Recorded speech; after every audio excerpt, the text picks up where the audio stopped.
সালেম, নুরা, আমির এবং ফাতিমা রিয়াদ টাওয়ারে একটি ফ্যামিলি ট্রিপে যায়। সেখানে তারা একটি পুরনো মানচিত্র খুঁজে পায়, যা টাওয়ারের একটি লুকোনো কক্ষের দিকে নির্দেশ করে। তারা কক্ষটি খুঁজে বের করে এবং সেখানে একটি প্রাচীন বস্তু আবিষ্কার করে, যা তাদেরকে একটি নতুন অভিযানের দিকে নিয়ে যায়। দলটি কিং জাহিদ ন্যাশনাল লাইব্রেরিতে একটি বিশেষ প্রদর্শনী দেখতে যায়।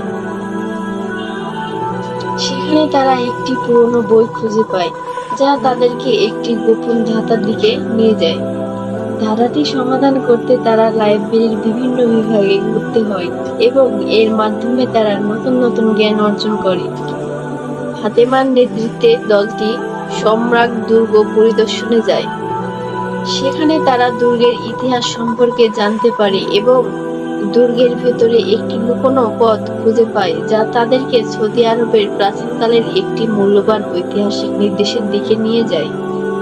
সালেম, নুরা, আমির এবং ফাতিমা এবার আল দিহায় ঐতিহাসিক স্থান পরিদর্শনে যায়। এটি সৌদি আরবের প্রথম রাজধানী হিসাবে পরিচিত।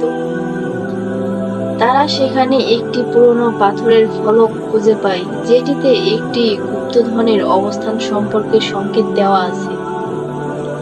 দলটি সংকেতগুলো অনুসরণ করে আল দিহায় গভীরে প্রবেশ করে এবং সেখানে একটি প্রাচীন সৌদি আরবীয় সাম্রাজ্যের গুপ্তধন আবিষ্কার করে। কিন্তু তারা বুঝতে পারে যে আসল গুপ্তধন সম্পর্কের মধ্যে নয়, বরং তাদের ঐতিহ্য ও সংস্কৃতির মধ্যে লুকিয়ে আছে।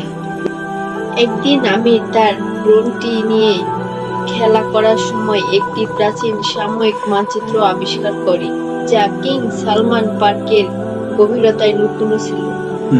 মানচিত্রে একটি পুরনো যুদ্ধ কৌশল বর্ণনা করা হয়েছে, যেখানে সৌদি আরবের প্রথম যুগের একটি গুরুত্বপূর্ণ যুদ্ধ সংঘটিত হয়েছিল।